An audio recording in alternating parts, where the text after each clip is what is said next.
to our WBS Leadership Dialogues. This platform we've created to create a forum where people can talk to each other. More importantly, we as an academic institution, we would like to play a role in the discourse and the debate and the discussions that are taking place in our nation today. And the biggest discussion that we will always have is leadership. And that's the reason why we have today Sis Nolita Fagude to discuss the aspect of leadership.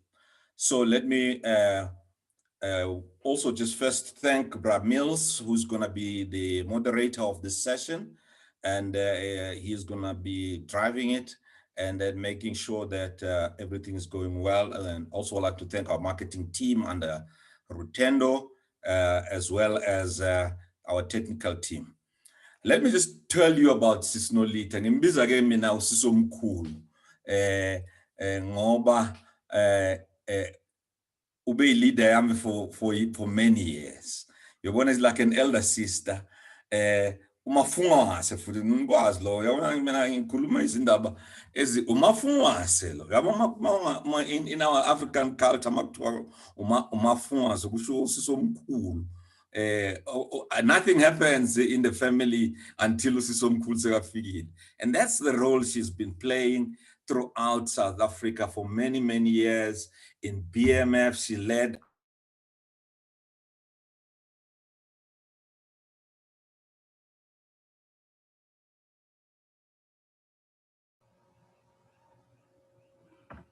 Sorry, Prof, your mic is off.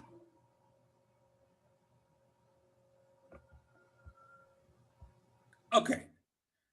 You should have told me at the beginning. Right, let me start again. Welcome, everyone. Welcome, everyone online, particularly our WBS, in this WBS Leadership Dialogues. I want to welcome everyone that is here right now online. And I really want to appreciate you for coming on board and taking so much of your time. And all of us, we know how busy we are. And I'd like to also thank Bramils, who's going to be the moderator here. And I'd like to thank the marketing team and the technical team under the leadership of Rutendo that has organized this event. I want to repeat what I said about Sis Nolita.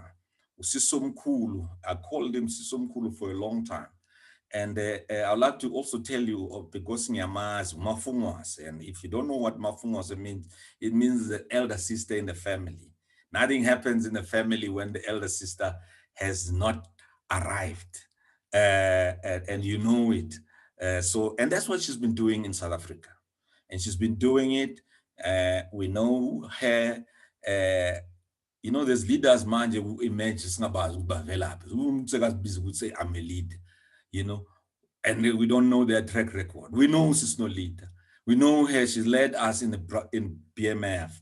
Right from Western Cape, right to the MD, right through to be the president in PMF, and did a great job there. But not only that, she led in big corporations, Nedbank Group Executive, Sasol Group Executive, right through to the board of Sasol. For me personally, she's always led me. At Sasol, she's been my leader, and she's been continuously ensuring that she paves way and she leads us and open up doors. And so I have absolute admiration for Sis Nolita, and I thank you for coming to our platform and blessing it. And I know that we're going to have a great session, and it's going to be inspiring, it's going to be insightful. And Bramils, I'm now handing over to you. Thank you very much. Thank you very much, Maurice, Director of the Vets Business School. We are delighted to have you as our new director. You have inspired us since you started at the beginning of this year. There is a new energy that is permeating our school.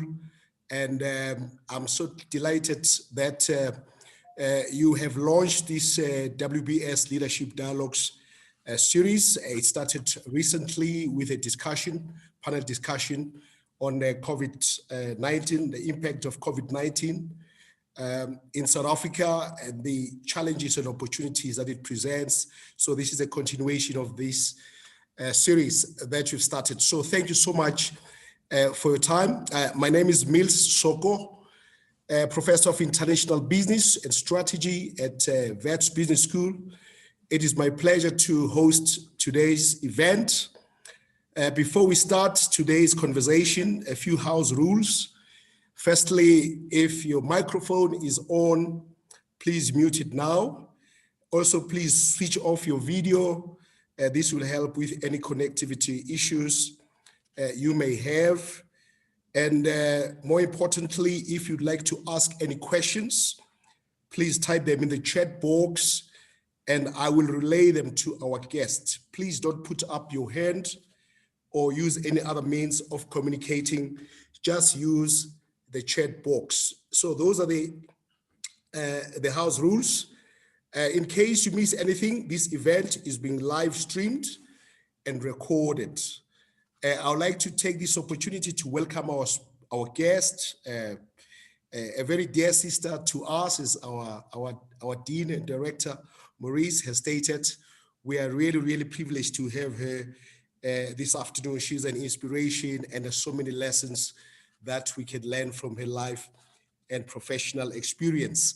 We have circulated her CV, so I'm not going to delve into that. It's a very illustrious CV, and she has held many senior positions in the corporate world at Nedbank, at Woolworths, at Sasol, and currently she serves as chairperson of Anglo American's Management Board in South Africa. But she's also played other roles. So she's not just a corporate leader, but she's somebody who has played an important role in shaping the national discourse in South Africa, most notably in her capacity as the president, the first Black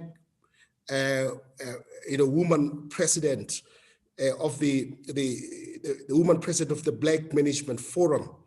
And she was president, but she also served as managing director. And so she's very attuned to what is happening politically in terms of government business relations. And this is one of the themes that we'll talk about in our discussion. I just want to highlight also that she authored a very inspirational book titled Boardroom Dancing, which drew rave reviews 2 years ago, and it's a fascinating book. If you don't have a copy, I would urge you to get a copy because there's just so much richness in that book that embodies Nolita's life and professional experience. So without wasting time, let's move to our conversation. Welcome, Nolita. How are you?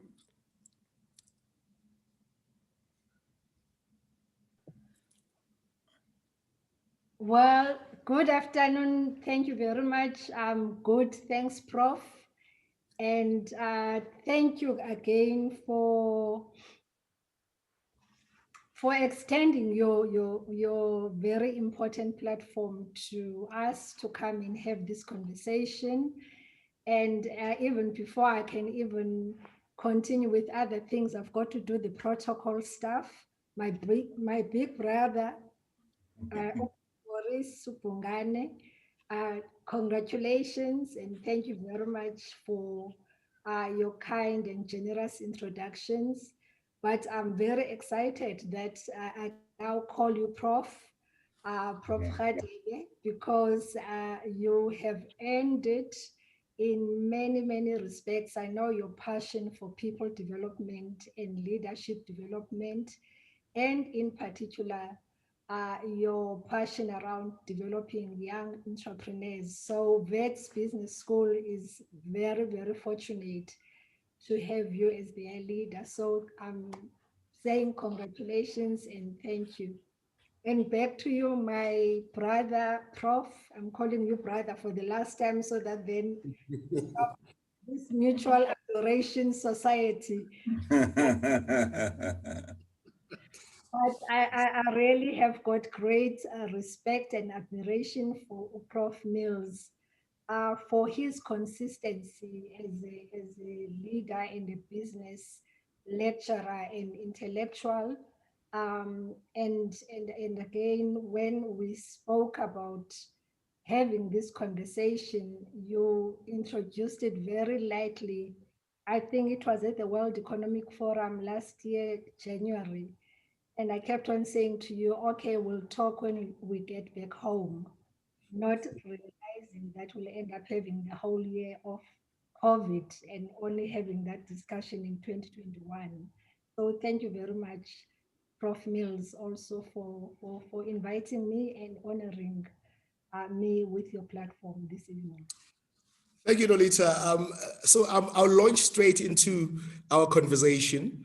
The first question I would like to ask you, you grew up in a matriarchal family which was steeped in very strong values that shaped you in very significant ways. How did your upbringing influence your life trajectory? And do you think your life would have turned out different had it not been for those childhood influences? Well, I grew up in the Eastern Cape. For context, for people to know where I come from, in a village, in a town called Stutterheim or Etumakala.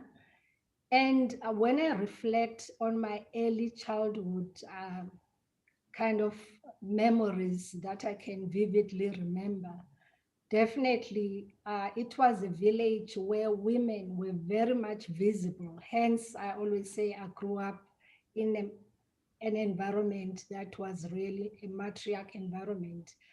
And I think women were visible in our village because most men either worked in the mines in Gauteng, or they worked in the docks in Cape Town, the shipping docks, and some working elsewhere. But the women really were running the show in the village, and that included my grandmother, Umangange Nkomo, who was a businesswoman and ran a business that you are referring to, which my mother later inherited when she passed on and my father passed on.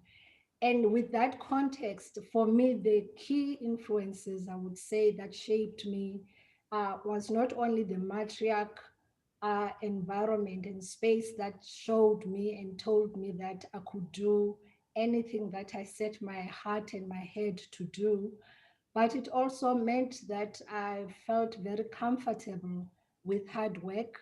Over the years, I started working as an 8-year-old when my father passed away in 1972, and my mother, who was a teacher as well as a young widow at 28 years old, had to have someone help. And as the firstborn daughter, I had to also step in and support her.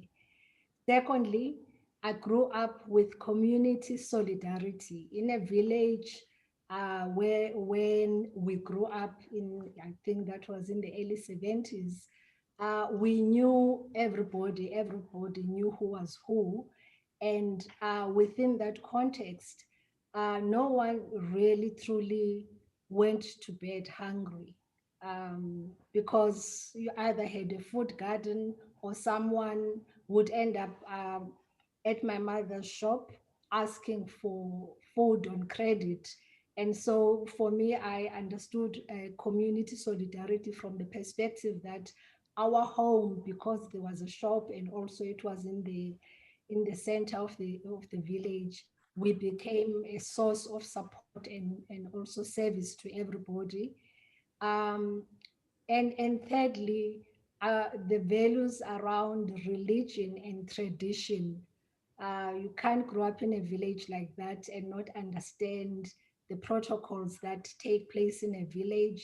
And as the firstborn daughter, I fully understood and appreciated the benefits that came with that role of being umafungwashe, but also the responsibilities that are linked to that role. And with religion, my grandmother in our compound had actually built a church which was the only church in the village, a Presbyterian church. So tradition and religion lived side by side in my family. And this was my grandmother's church. Even though she was not a preacher, she had her own preacher whom she paid, and also made sure that, as I say in the book, she would plan the text for the next week to make sure that nobody preaches about her and her ways during those days. And lastly, I think being pragmatic in terms of my personal approach to life, realizing that as early as when my father died, when I was 8 years old, that you basically have to work with the cards that life has dealt you, because that's what my mother taught me. And that's what I've tried to do over the years. Now, thank you for that. You've held senior leadership positions in various industries, including retail, banking, energy, mining. How would you describe, the transition from one industry to another? Does each industry require specific competencies and skill sets? And how did you manage to adapt to the different businesses? For me, I transitioned quite easily, and I will say why. On one hand, because I've always come in through the path of HR and people as my source of competence and the role that I played. And in my books, people are people regardless of what industry and business you are in. And the principles that you use around managing and working with people are the same. But on the other level, I would say that having grown up in my mother's business from when I was 8 years old right up to when I started um, at university and eventually graduated, I had the benefit of a foundation that gave me some business acumen and business understanding. And so from that perspective, when I moved into Woolworths, which was retail and a business that in multiples was similar to my mother's business, except that we are talking now about hundreds of millions, I could relate to that business. And probably that's why I ended up staying there for 11 years and enjoyed the different roles that I played within that industry.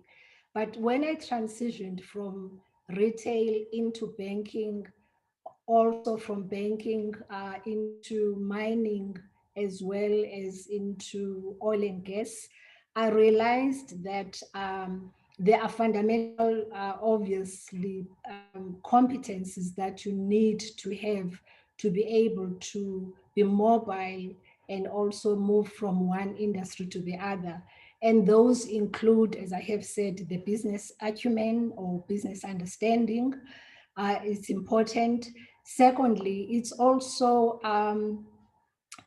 being in a position to understand the strategic context that you're operating in when you go into an industry.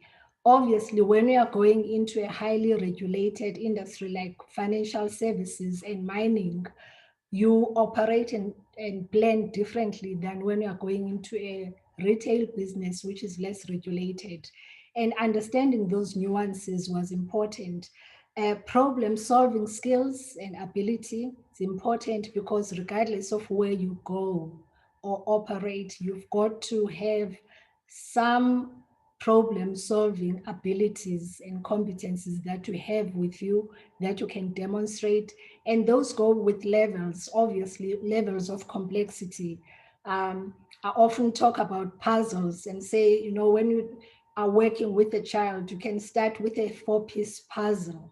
That's problem solving skills. But then when they get that one right, you give them a 20-piece puzzle, and then they move from 20-piece to 100-piece. And that's a different level of complexity of problem solving.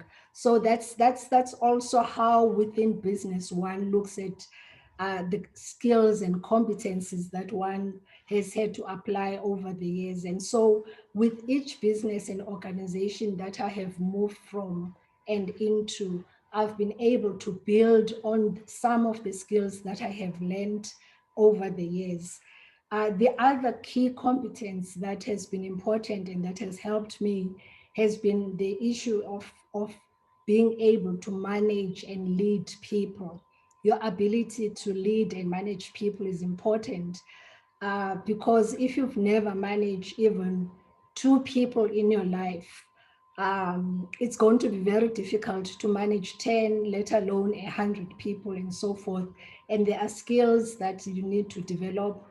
And also part of those skills is your leadership style influences the skills, and also the culture and the values that you find within the organization or that you personally have that anchor you as a leader will influence how you actually continue to navigate your role within those roles. And lastly, for me, it's been also the part that I refer to as the empathy, which is a skill and a competence that we used to call the soft skill, because empathy, it's not hard. But empathy is the ability to put yourself into other people's shoes, literally. And therefore, for you to be able to do that, you've got to be able to listen better and with understanding, so that you can be able to help others or help the others solve their problems. And also part of that, it means you will be able to influence better because you understand where the other person is coming from. And it's a skill that as we go into more and more complex businesses that operate globally in different cultures, in different environments, that is actually most valued more than your technical competence. Because your technical competence, whether you're an engineer or scientist or an accountant, is assumed you've got it. But it's the other competencies that are going to give you the kind of upper hand and the X factor for you to be able to move and navigate from one industry to the other. Obviously, it's important that you have to acknowledge that you have to learn every time you go into a new industry and sector. And that ability to learn and be vulnerable enough to say, I do not fully understand your business, help me understand, ask the questions, is also a skill and something that has helped me over the years. I tell the story in the book of when I was at Nedbank, first when I joined, and I said to them, to Tom Portman, who was the CEO at the time, Tom, I'm not a good accountant. I actually failed accounting 1, I think 3 times before I gave up at university. And he said to me, you don't have to be an accountant. We've got enough CAs in the business who can do the numbers. We are looking for a strategic person who's going to support our strategy on transformation, which was the issue that I was going in for, and also understanding business generally. So you've got to be open to the fact that there are certain things and areas that you are not fully competent on, and hope and plan to have people around you who will support and complement those areas where you know you are not strong.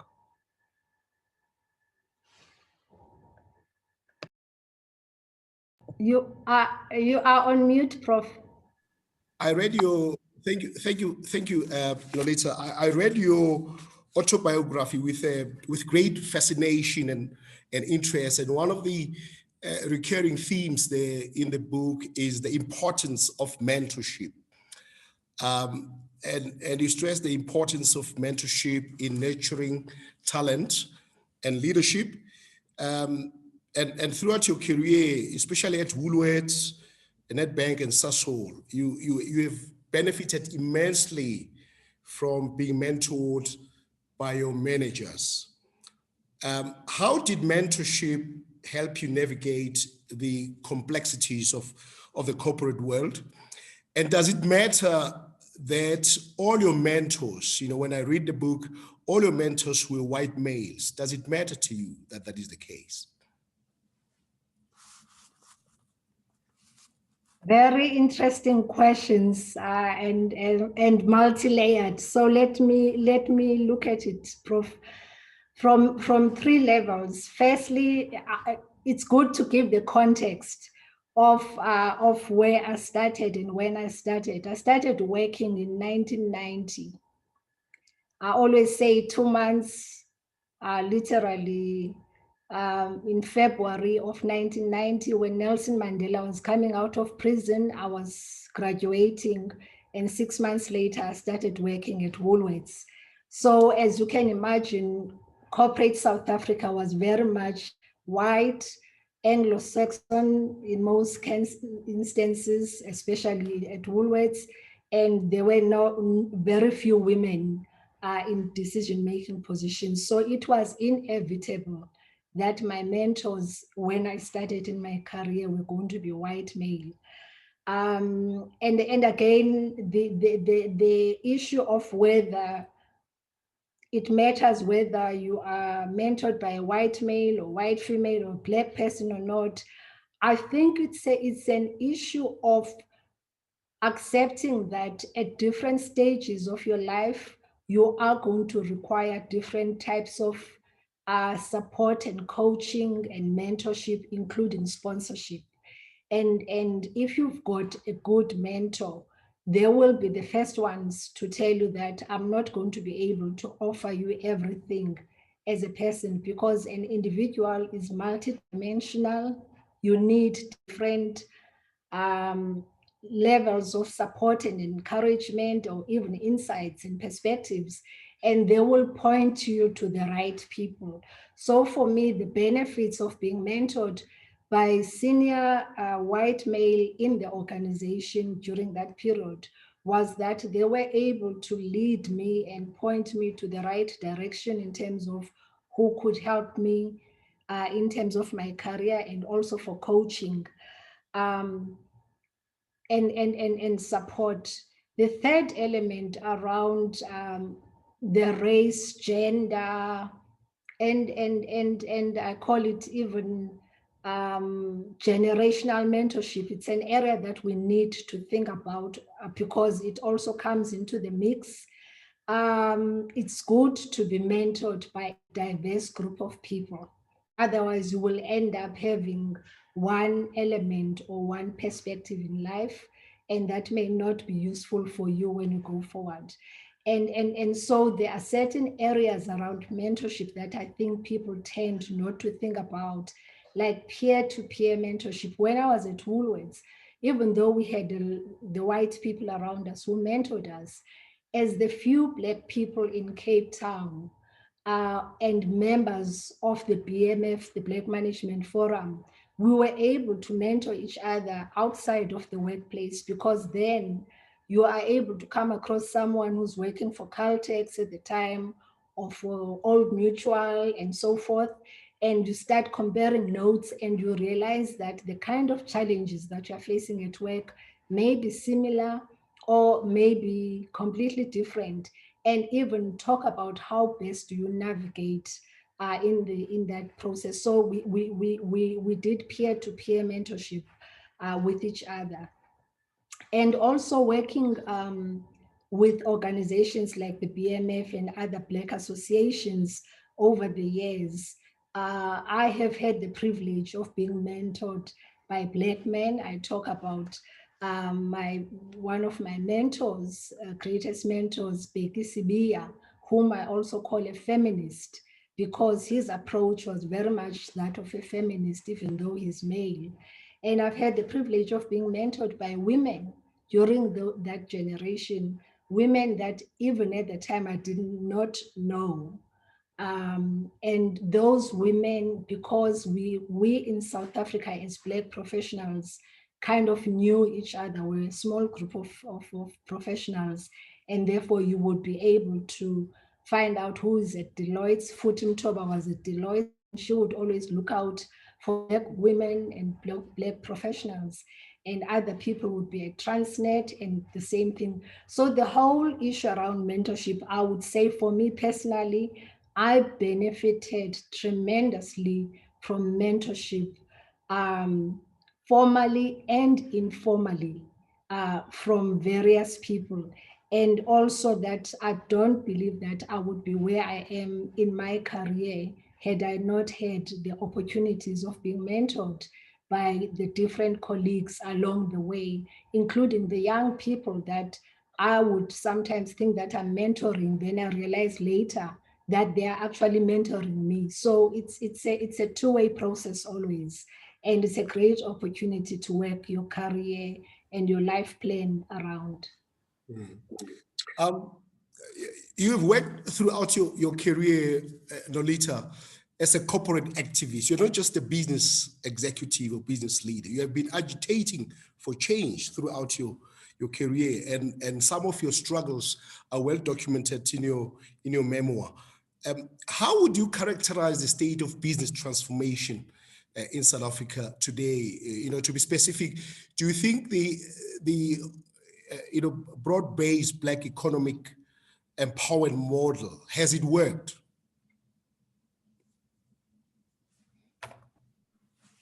So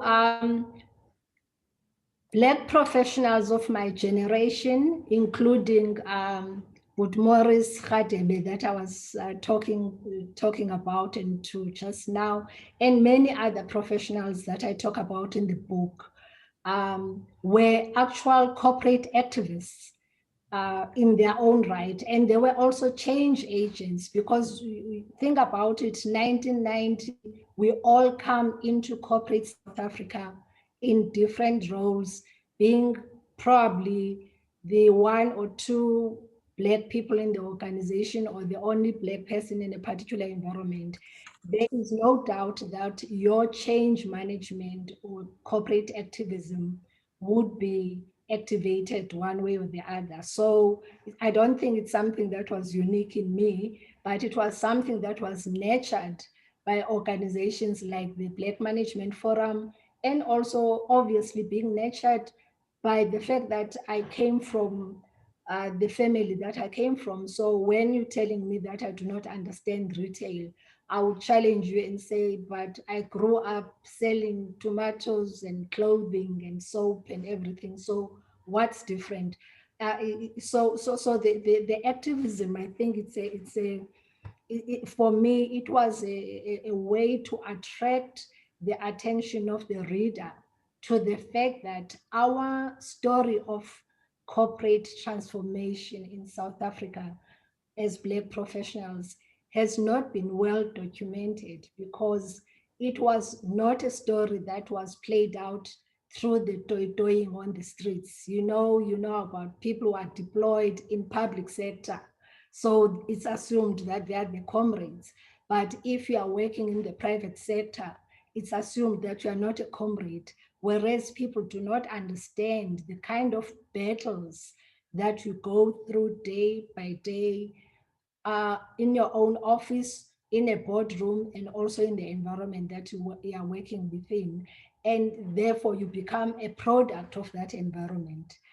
So I wanted first to put that out so that we can all own this process and this title of being a corporate activist, because I still believe 30 years later that we have a lot of corporate activists who are there, but they need to step up and show us exactly also some of the challenges and also the opportunities that we need to look to going forward.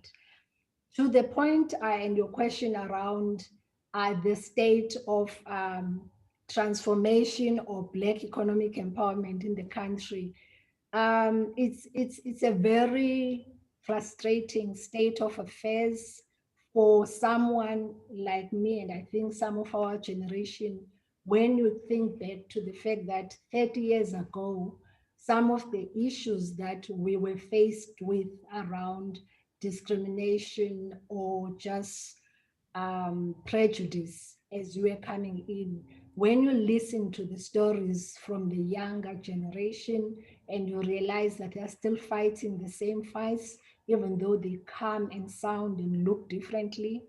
You become frustrated because then you're asking yourself the question, what have we been doing all along? And why have we not made sure that this agenda of transformation in the country becomes a very successful one? So it's a frustrating state of affairs. It's also a disappointing state of affairs in that for us and for me personally, when I look at the situation, I believe that we have regressed from where we were probably 15 or 20 years ago. Because when we think about it, 1994, when Mandela was the president, all corporates knew that, we better change. The black government is coming in and we've got to be putting in place. At the time, it was not even employment equity, it was called affirmative action. So affirmative action was a policy that was embraced and developed and put in place by all, at least progressive companies at the time. And then after President Mandela moved on and former President Thabo Mbeki came on board, then the issue around transformation moved a notch higher, and it was much more talking about the broad-based economic transformation. And by that time, if you recall, that's when we started seeing a lot of the sector charters coming into place, whether it was the financial services charter coming through or the property charters or the oil and gas people like Maurice Radebe through IMF set up those charters, and a lot of the Black associations, ABASA, Black Lawyers Associations, APSIP, BMF, and many others were giving inputs to policy and legislation in the country that was shaping the laws and the regulations that came up post 1994. So you look at Employment Equity Act of 1997 and BEE Act or best codes and all those processes. So there was much more awareness and much more effort and commitment that you could actually see and was palpable. You could feel it, that it was happening. If you recall, even when you drive on the highways, you could see billboards saying, we as company X, Y, and Z were a level 1 BE contributor. And ask why? It's because they wanted the environment and the stakeholders and their employees to know that they were committed to transformation. And even during that period, we saw gender transformation start to get more attention because, again, visibly so, there were at the time even more women who were provincial premiers. I think out of the 9 provinces, and we had 4 or 5 women premiers.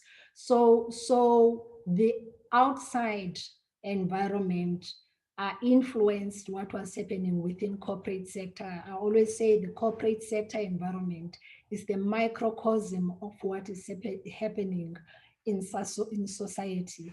And so we were beginning to see slow changes where people were being appointed to positions, meaningful positions, not just positions that were window dressing, but meaningful positions.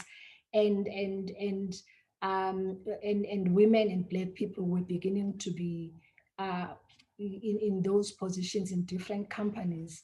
And then the regression came somehow, somewhere, where all of a sudden you started seeing that after a Black person has resigned or has moved on, they were replaced by a white person. It was no longer the same kind of commitment and enthusiasm to seeing the numbers get better or seeing your status level 1 or level B. Things changed. And I'll talk about something that from a BMF perspective that we had been very passionate about being during my time as president, which was gender transformation. At the time, Parliament was talking about 50-50 in terms of women and men representation. There was even a song politically that you would hear people talk about 50-50, siyangena parliament.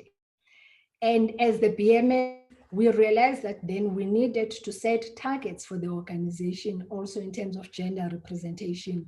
And for us, we worked on a 30% target and realizing that it may be a small target, but put it there. Corporate South Africa was doing their own thing, also trying.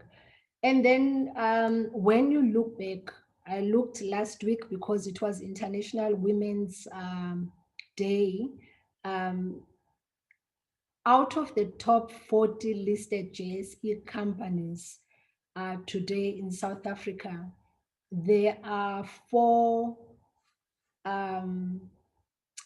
actually 5 CFOs, Chief Financial Officers, who are women out of the top 40. 5 out of the 40, and 4 of them are Black women, and and then 2 CEOs who are women. 2 CEOs, Phuthi Mahanyele at Naspers and Natasha Viljoen at Anglo American Platinum. That is a disaster. When you look at just gender at the numbers, I looked at the top 40. I also looked at even at the state-owned entities in terms of not only gender, but race. The numbers are looking really, really bad. If you look at the various state-owned entities that we have, the CEOs, the Black CEOs that have been there are no longer there.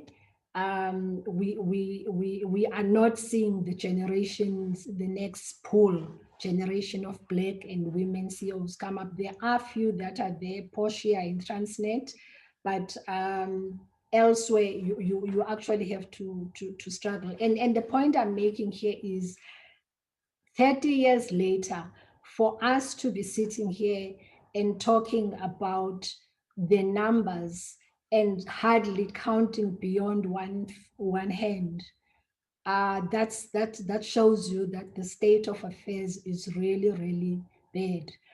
We have to really re-energize ourselves as South Africans, as business leaders, around the issue of transformation, particularly race and gender representation at all levels. I'm talking about the private sector. Obviously, the public sector has got its own challenges as well. All right. Thank you for that comprehensive answer, Nolita. I want to talk about Anglo American now, where you are as chairperson of the company. When I think of Anglo American and growing up, in the 80s, this was an iconic South African company whose history is deeply intertwined with that of South Africa, and Anglo has really played an important role in shaping the political economy of South Africa. And it was really active in influencing national debates. When I think of Clem Santa's scenario planning initiatives, Bobby Godsell, Gavin Rayleigh, a former CEO of Anglo, in 1985, he led a delegation of business leaders to meet with the ANC in Lusaka against an instruction from P.W. Botha, who was the president there. But there's a lot of questions today about the role of Anglo in South Africa, the place and role of Anglo in South Africa. What role does Anglo play in South Africa today, and what is the future of Anglo American? So many questions have been raised because of the various phases of your evolution, the unbundling of certain businesses, and you listed abroad and you came back, and so you were in Brazil and you came back, and so a lot of things happening about the company, and it's very hard to work out what Anglo stands for and what is the role of Anglo today. Perhaps you can say a few words about that. Okay, thanks, Prof. So maybe let me first start by giving a context in terms of the organization itself. Anglo-American, over 100 years old. It was established I'll get my numbers wrong, 37, I think. But there are many other South African companies that are over 100 years old. And so we agree with you that we are a very important part of the South African history of industrialization, good and bad.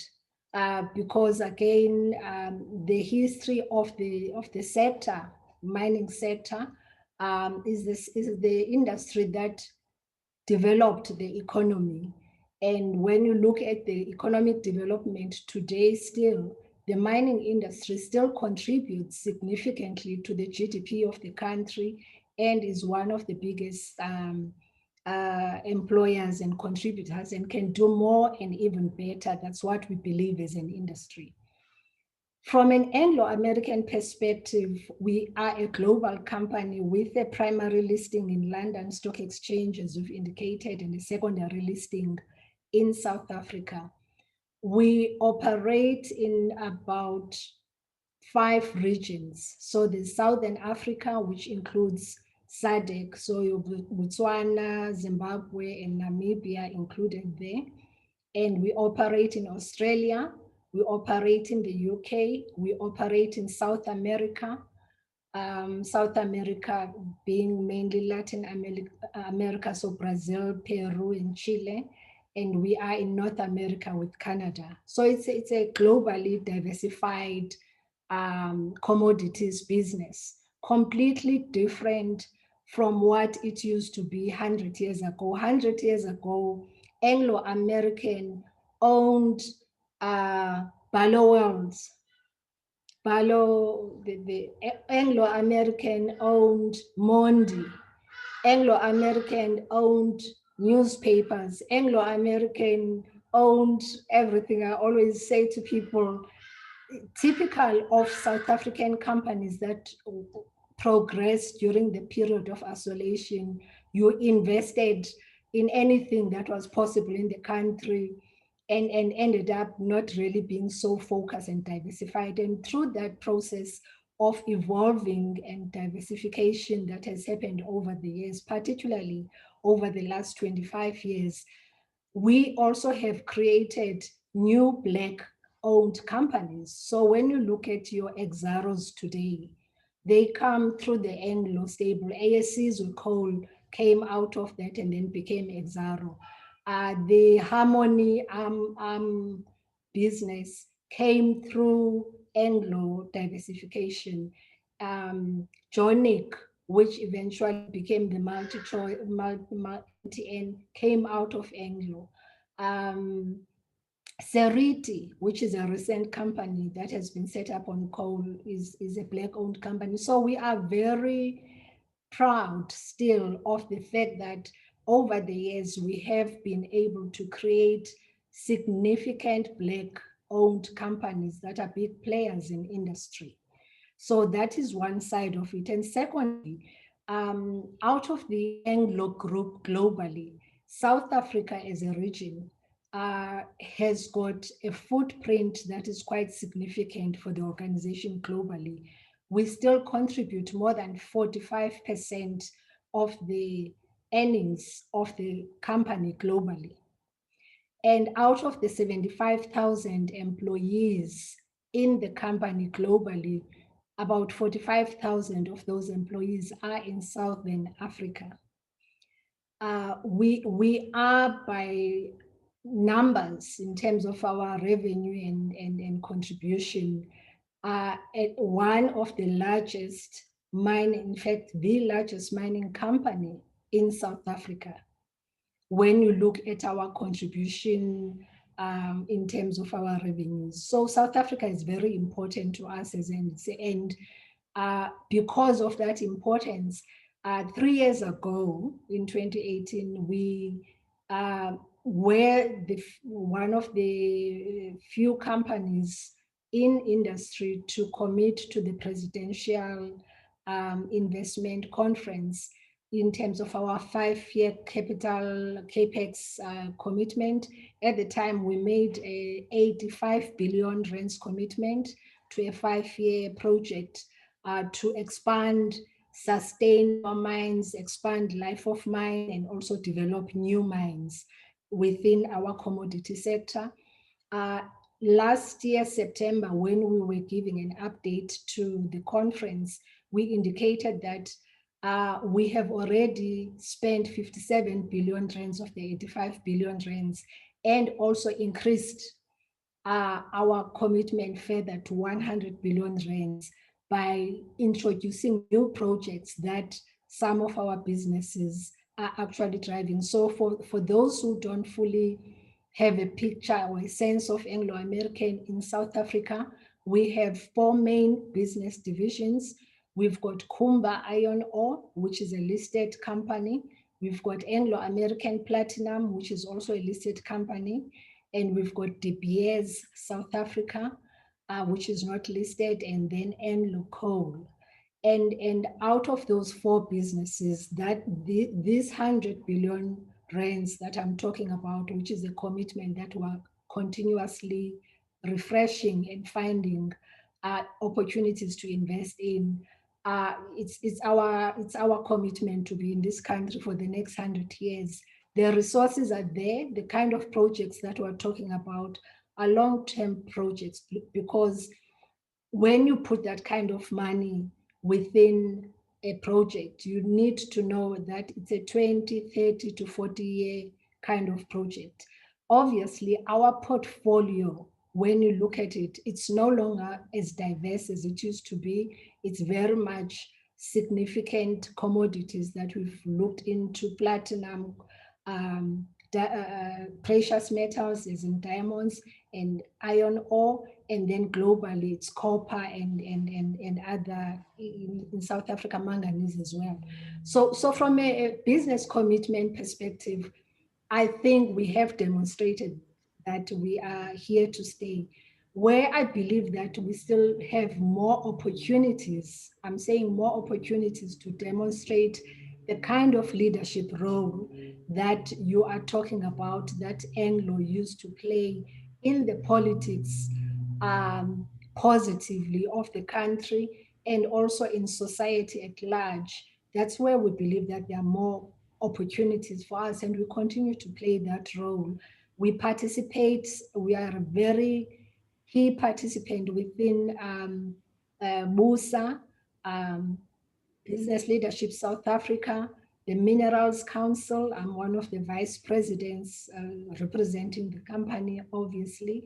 And with the COVID-19 pandemic, for instance, through Business for South Africa, before SA, we were a significant contributor and partner in that particular initiative of partnering with government and making sure that we not only contribute financially, but also the resources that will help the country, that will help the communities where we operate, but also that will help our business to respond in a way that will make sure that beyond this particular pandemic, we can be able to thrive and recover going forward.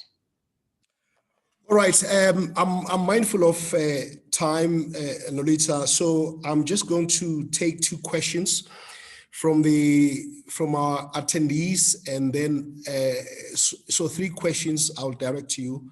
Now you have 7 minutes to truncate those into, and then we will close. You know, I know it's been a busy day for everyone and for you.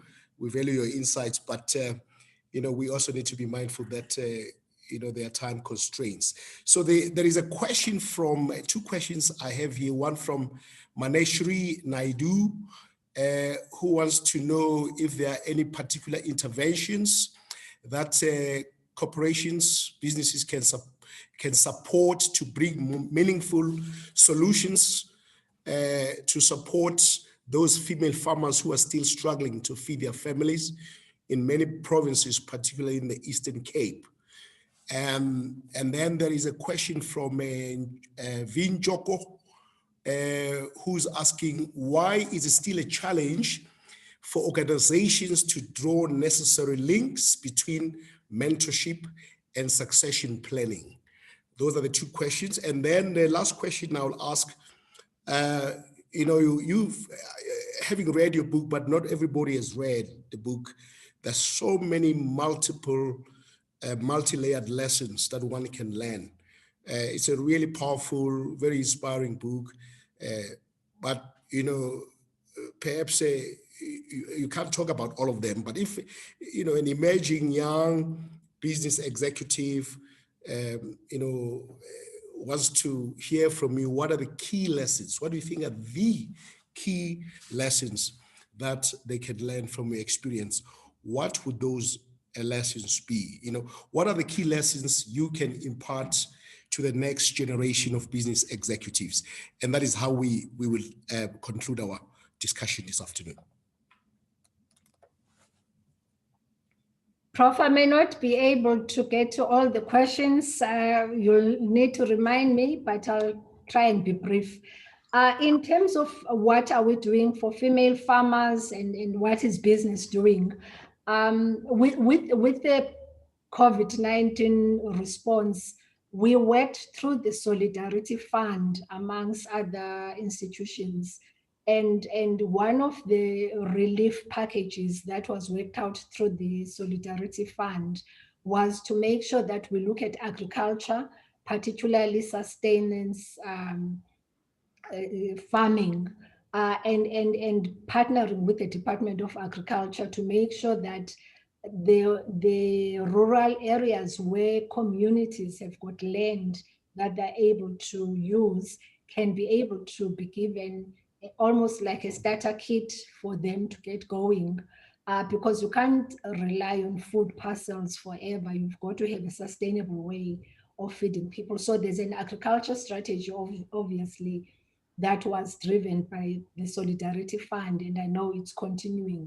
As an organization, one of our sustainable mining plan strategies is actually around agriculture, because we do realize that we have land across the country, and part of what needs to be done is to make sure that women in particular do get to be given support and capital to become farmers, and especially guided within the area of traditional land, because that's where some of the issues come up. You have to go through the traditional leaders to make sure that you're working with the right people.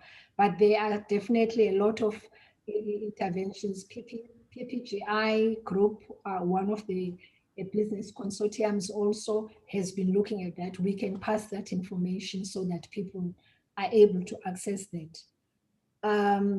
So that will be my brief response. The other one was the mentorship. So why is there a problem with linking mentorship to succession planning? I don't think there's a problem in terms of linking the two. I believe that succession planning happens and is enabled by mentorship programs. But where there tends to be a problem is that the positions to the top are fewer, obviously. So we can all be mentored towards being put into a position where, when an opportunity is available, you are ready and prepared for that. And therefore your development, mentorship being part of your development and coaching, is there to help you, your readiness level to be ready to take up a position when it comes up. Where succession planning fails very flat, it's when expectations are not managed with individuals. Just because someone says you are in the succession planning for a particular role, it doesn't mean that at the time when that vacancy comes up that they will automatically put you in there.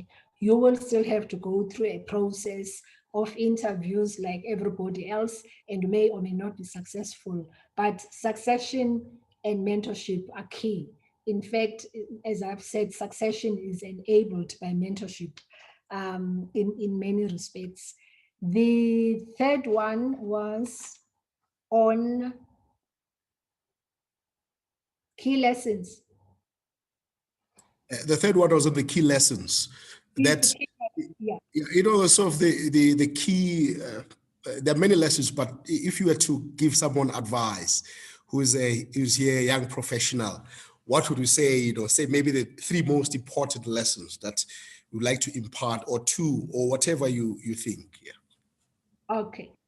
Good. So for me, the first one is make sure that your own space of competence, you continuously update it. So if your technical competence is science, make sure that you're up to date, because competence is assumed that you've got that. That's been the lesson, continuous improvement. The second one has been the willingness and ability to learn. You tell people that my aspirations is to do this, and therefore I'm prepared to learn. And even if I move sideways, I'll take the position, because it's going to give me an opportunity towards me meeting my goal. And that's been a lesson that's worked for me. I've gotten into roles just by offering to come in and say, I'll volunteer, or I'll be the secretary, or I'll do it after hours so that I can learn. So put yourself out there and have opportunities that expose you to other people and other leaders, so that you can get the opportunities that are available. And the third one is to be anchored in your values as a person. Keep your values and your principles with you all the way, because that's the currency. That's the only currency you have that you are in control of. The rest is really subject to many other things. So if you do not know what you stand for, or who you are, and what your minimum principles are that are non-negotiable, then you will be in trouble. So your values and your principles are important to anchor you as a person. Thank you. Nolita Fagude, business leader, corporate activist, you priceless insights. Thank you so much for your time. We could have gone on, and there's so many other themes that you touch on in your book about the relations between business and government. You talk about the importance of talking, why we need to talk. Perhaps we need to have another session to look at those aspects of your insights, perhaps in a panel format. But we are really grateful for this. This is extremely priceless. This is extremely valuable. We really appreciate your time. We appreciate your leadership, and we appreciate your inspiration. Thank you so much. And that's how we come to the end of our discussion. I'd like to thank also our director, Maurice Khadebe, who's also a very remarkable business leader in his own right. So we're very privileged to have you here under one roof today. And thank you, Maurice, for initiating this WBS Dialogue series. And we look forward to having more conversations along this line in the future. I also want to thank everyone who attended this conversation. We had a very good turnout, looking at the number of people who attended, and also want to thank you for your participation. More importantly, we really value that. We'll make this recording available. This was recorded and live streamed, and so we will make this recording available in the interest of ensuring that these insights are circulated as widely as possible. And I would like to also thank you, my colleagues at Anglo American, your team, Lolita, Nolutando, and Nomfundo. They've been fantastic. We had a very good discussion with them, and we've been able to work very well, as well as Ashley, your PA. Please convey our warmest regards to them. I also want to thank my colleagues, our technical guy here who's sitting next to me, Jayton Caston. I also want to thank Jane Balneves, who's in charge of our communications, Rutendo, who's in charge of Ngumalo, in charge of marketing, and Alison Gayward, who's in charge of communications also, as well as Tembe Gatlachwaya, who's in charge of events. It's been a fantastic, well-organized event. Congratulations to both teams. So that's how we come to the end of our event. We want to wish you all the best, everybody who participated, and look after yourselves and stay safe. That's how we end. Thank you very much. Thank you. And thanks, everyone. Thank you.